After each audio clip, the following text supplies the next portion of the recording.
There he is, ladies and gentlemen, right there, right over here, and sitting in front of you, the great Jeff Jacklich. What's going on this morning there, dude? I just love that intro. Yeah, there is. Well, Another beautiful day, it looks like, according to yeah, the fellow walking in the background. Looks like you guys have a little work done there. got a little work going on. Yep, Uh-huh. some fence stuff. Just always improving. Like you said, you got property. There's something that always needs to get done. It's a high maintenance thing. It's The kind of like, nonstop cavalcade of fun. well, it's kind of like my tennis game. I mean, there's just, It's I nonstop, need to continue to prune on a regular right? basis. I need to keep snipping away on a regular basis, Yeah, try to get down to a low maintenance tennis game. As we all should, right? without a doubt. Yeah. Without a Yeah. doubt. Guys, thanks for hanging out with us today. We got another episode of Gold Ball Hunting, whether you're at YouTube or iTunes or Stitcher, whatever audio player you're listening to it. We thank you for hanging out with us today. We really do. We do mean that. And we hope we're bringing some little nugget here and there to your Yep. tennis game, one way or the other. We are still offering a free private 10-minute coaching call. Three of us get in the phone together, and you bring that one thing in your game, singles or doubles or mental or technique or whatever it is. And let's see if Jeff and I can't help put you on the path to get the result that you're looking for. Yeah. Which actually kind of aligns today with our topic, that you've got no idea what's coming at you. And I really I got none. I really felt like I really befuddled you with our last one. Befuddled. What a great word. Befuddled. Yes. That's a fun word to Yeah, say. befuddled.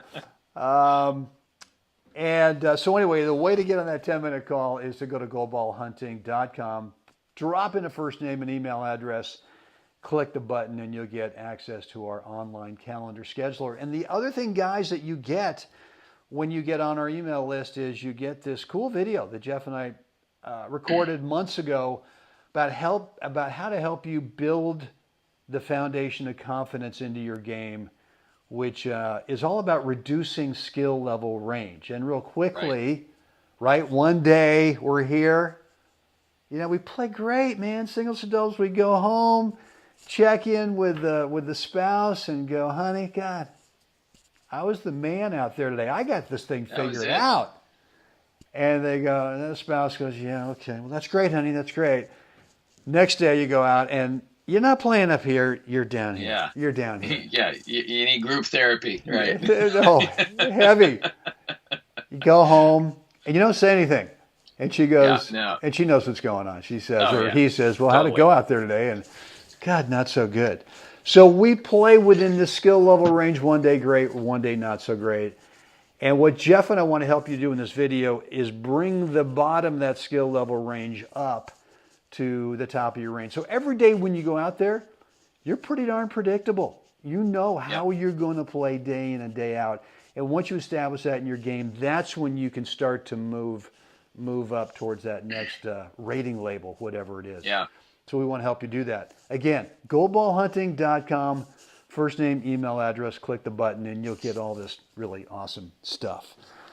So the topic today, Jeff, is something I heard Tim Ferriss say, one of our favorite guys, Yeah. and I'm going to read it to make sure that I've got it right here. But it doesn't matter how quote unquote right the theory is, if it doesn't fit with you in terms of, and I'm talking about your tennis game, then it's wrong. So, Yeah. and look, I've been guilty of this as a teaching pro back in the day when I was at clubs, and I pretty much had a Stowe system, but sometimes I would take liberties with the Stowe system, maybe based on what I was seeing on TV last night Right. with a pro game. And I would sort of come back the next day and get away from the fundamentals Right. and the basics and get off on what I thought was the right theory. Right. And it wouldn't fit with this student. Yeah. And yet I didn't have I didn't have whatever it was, the humility to Right. say that, well, this is then this is wrong. So Yeah. there you have it. There you have it. Yeah. I think that's really it's true. Sorry. What happened? Sorry. I was Uh, getting get another I'm message here. in there. I'm here. Yeah, I was Yeah. getting a message through the window there. So Yeah. um we're okay. We're okay. Okay, good. That's right. A message through the window. It's like this Yeah. divine light coming down, and you're going, Yeah, yeah. wow, It's I like, did not I know need to that. I need to go into my into special ranger black ops Oh, I see. we got it, Awesome. all the hand signals and get it going You here, know, and by the way, if you're listening to this in the podcast, if this is the audio that you're listening to, you probably have no idea what's going on, and that's Yeah, cool. I got no idea That's what's good. going on, the Yeah. entertainment value of the hand signals. Anyway, Good. um, So you want so me yeah, to? I think that's totally true. I think, circling back to the original question about, are you forcing a methodology, a theory on a student, on a player whose natural inclination is 180 degrees the other side? I mean, so we just have to look at the different types of players there are, right? There's baseline grinders, which can be different than a baseline rabbit, which is different than a classic serve and volleyer, which is a little different than a say classic all court player, which is, I mean, there's variations on every basic type of player, but then there's variation within that, right? So are you forcing some type of theory on a player whose natural instinct says this is where I'm comfortable? If we could teach them how to do that, take what they're comfortable at and then teach them where their personality fits into the game, what type of game actually they would flourish producing, I think there'd be a lot more happy tennis players out there. Yeah, no, I I totally mean, agree, and I think it's one thing to ask tennis pros, teaching pros, to be vigilant about, are you taking a theory that is considered right and trying to, I won't even say force it on someone, but trying to teach it to someone where it's right, not the right fit, and be able to admit to yourself, well, this is wrong, even though the theory in some areas of the world's right. In this case, it's wrong. But right, also, if you are trying to do the do-it-yourself deal, and you've got to be smart in terms of, well, the theory I see up there or that I hear about is right, considered to be right, but for me, it's not a fit. So you have to then say to yourself, well, then it's wrong. The theory is not wrong for me, and that's fine. Doesn't mean that it's wrong for someone else, but right, it's just wrong for you. And I think way too often I see players trying to force feed a theory that's considered right uh, onto themselves, and yeah, it's so frustrating and it's so maddening, and it just makes the game zero fun. They don't right, move the needle in terms of really discovering who they are as a player. And maybe right, then, and this is, sort of a shameless plug, not shameless because it just sort of happened, but you know, one of the things that we are offering to players is fill out. We've got a 15 to 20 minute player questionnaire, whether it's singles or doubles. You fill it out. It helps you discover and helps Jeff and myself discover who you really are as a brand, what that player could be as a brand, and then let us help you really generate a customized playbook towards that unique right. brand that you have. But and if you want to do that, just send us an email. Let us know at goalballhunting.com, and we'll get the questionnaire to you. But I think it's Right, important. I think it's important that players go that, well, theoretically, this is what Rafa does. right. It's There, right. there, It's right for Rafa. It's right for a lot of guys. And I know that that we're sort of repeating ourselves from a couple of episodes ago. But you've got to be able, tennis pro, or if you're trying to do it yourself as a player, realize this right theory is right. wrong for me. theory requires it's a formula, right? A theory has a formula to it, and you have to put in all the right numbers in the right slots to end up with the right answer, right? So unfortunately, if we look at the pro model, that's a beautiful formula, but boy, there's a whole lot of skills that are in there that you got to have in order to get that result. Before you can get to the equal sign. Yes, before you get to the equal sign. So, and the challenge with that is that, everybody has been force-fed this idea that, you have to, let's just talk about doubles. You have to serve and volley, and you've got to, the team that owns the net, and blah, blah, blah. Oh my God, ad nauseum. We can, everybody's drooling and their eyes are glazing over because they've heard it so often, right?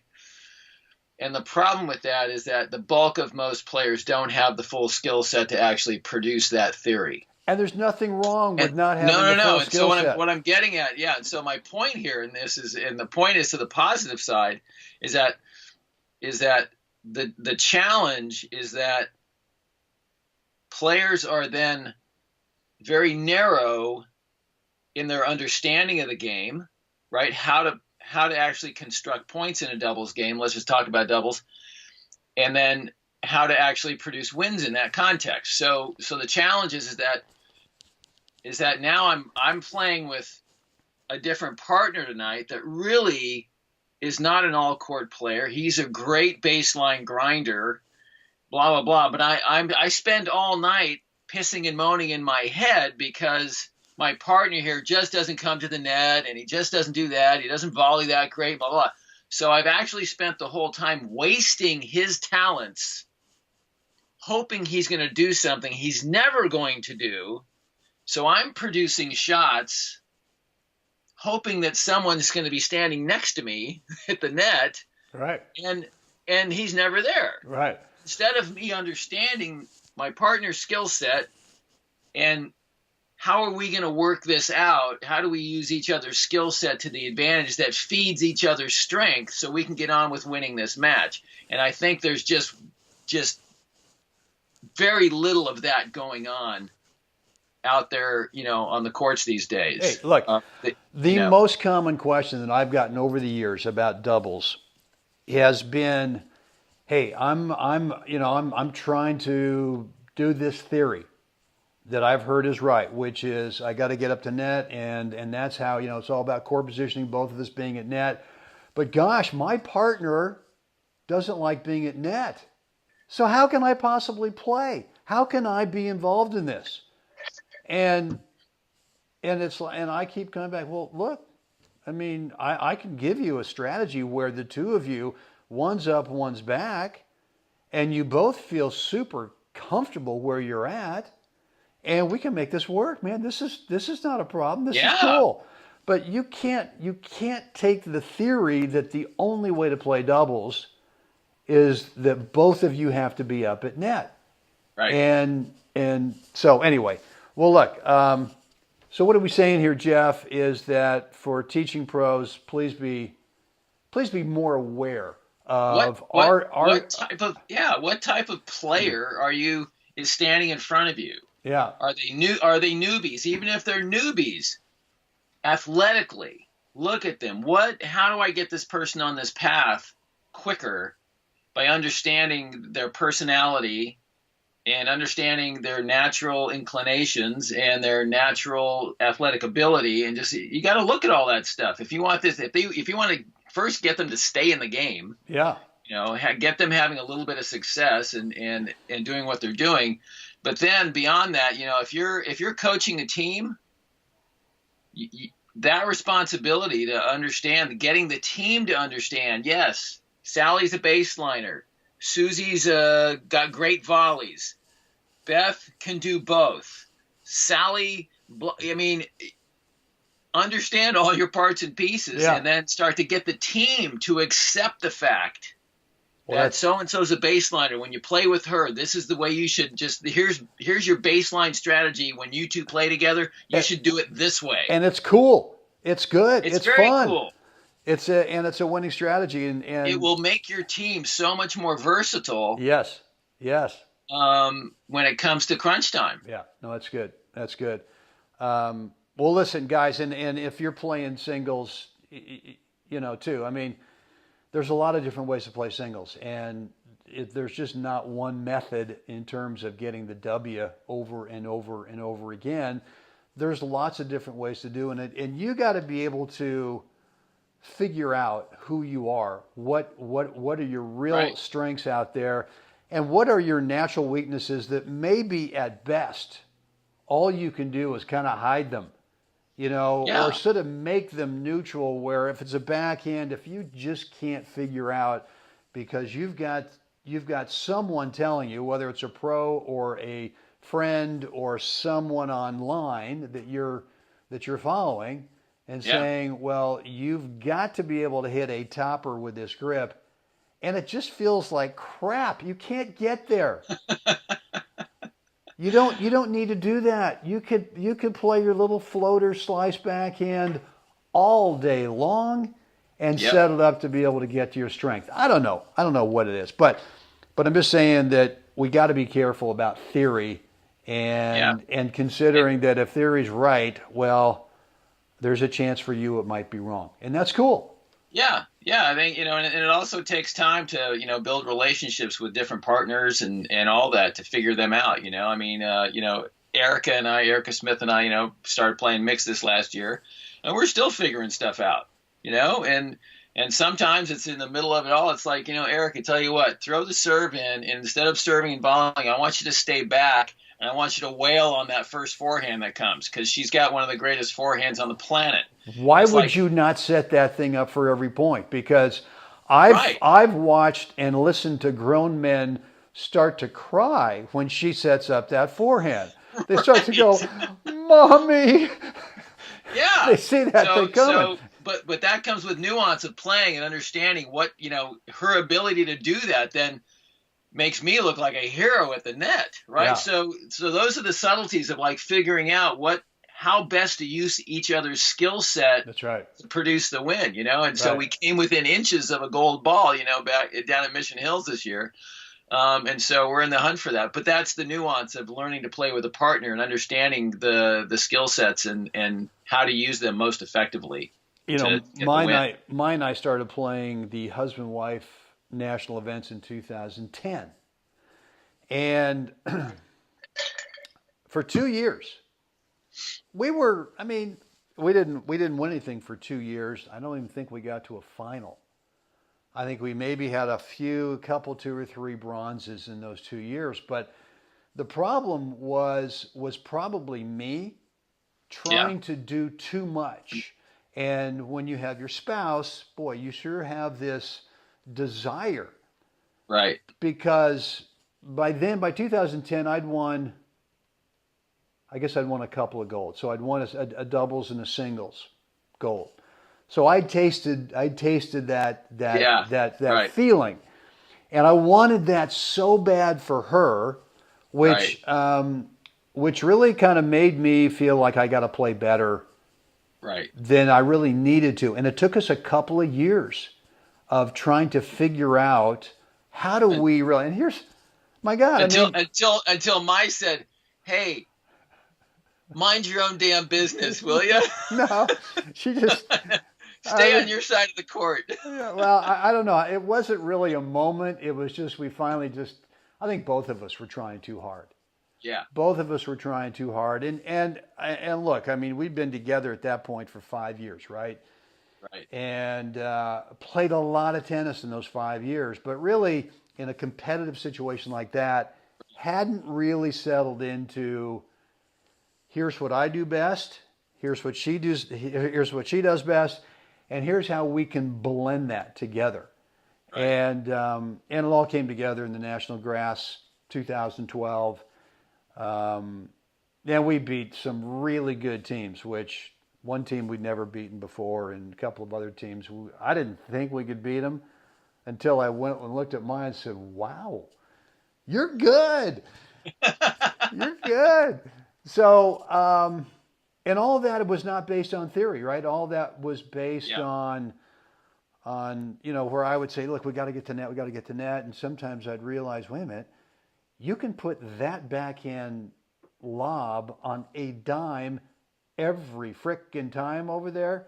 Okay, Yeah. I think that's a pretty good strategy because it's kind of setting me up for the overhead. Do that. Yes. Do that.